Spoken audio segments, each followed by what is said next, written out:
அனைவருக்கும் அன்புடன் வணக்கங்கள். இன்றைய திருக்குறள் அதிகாரம் 49 காலமறிதல் அப்படிங்கிற அதிகாரத்தில் இருந்து குறள் எண் 489 தான் பார்க்க போகிறோம். குறள் பாருங்க. எய்தற்கு அரிய இயைந்த கால் அந்நிலையே செய்தற்கு அரிய செயல். எய்தற்கு அரிய இயைந்த கால் அந்நிலையே செய்தற்கு அரிய செயல். எய்தற்கு அப்படின்னா அடைவதற்கு, அரியது அப்படின்னா அருமையானது, இயைந்த கால் அப்படின்னா கூடினால், அந்நிலையே அந்த பொழுதே, செய்தற்கு அப்படின்னா செய்வதற்கு, அரிய அருமையானவைகளை, செயல் அப்படின்னா செய்க. இதோடைய விளக்கம் பாருங்க. கிடைத்ததற்கரிய காலம் வந்து வாய்க்குமானால் அந்த வாய்ப்பை பயன்படுத்தி கொண்டு அப்பொழுதே செய்யத்தக்க காரியங்களை செய்ய வேண்டும்.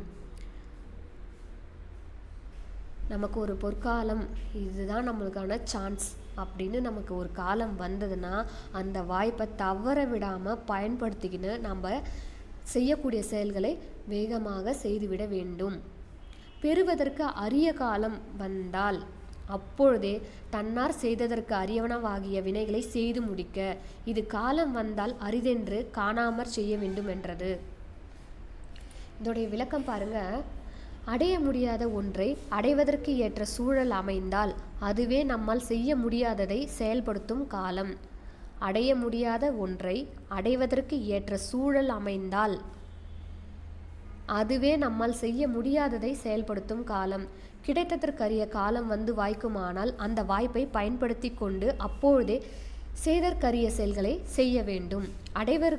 அடைவதற்கு அரியதை அடைவதற்கு ஏற்ற காலம் வந்துவிட்டால் அப்பொழுதே தான் செய்வதற்கு அரிய செயல்களை செய்து கொள்ள வேண்டும். கிடைப்பதற்கு அரிய காலம் வாய்க்கும்போது அதை பயன்படுத்தி கொண்டு அப்பொழுதே செயற்கரிய செய்து முடிய வேண்டும். அதாவது என்ன சொல்கிறாங்களா, நமக்கு ஒரு இப்போதான்ப்பா நேரம், இந்த நேரத்தில் இதை பண்ணால் நம்மளுக்கு கண்டிப்பாக இது கிடச்சிரும், இந்த காலம் திரும்பி வருமா வராதான்னு எனக்கு தெரியாது, ஆனால் இப்போ நமக்கு இந்த நேரம் கிடச்சிருக்கு, இந்த காலம் வாய்ச்சிருக்கு அப்படின்னா அதை நம்ம என்ன பண்ணிக்கணும், உபயோகப்படுத்திக்கணும். கிடைப்பதற்கு அரிய காலம் கிடைக்கும் பொழுது அதனை பயன்படுத்தி கொள்ள வேண்டும். அதை பயன்படுத்தி நமக்கு தேவையான செயல்களை செய்து முடித்து கொள்ள வேண்டும். அதைத்தான் அழகாக திருவள்ளுவர் இந்த குறளில் சொல்லியிருக்காரு பாருங்க. எய்தற்கு அரிய இயைந்த கால் அந்நிலையே செய்தற்கு அரிய செயல். எய்தற்கு அரிய இயைந்த கால் அந்நிலையே செய்தற்கு அரிய செயல்.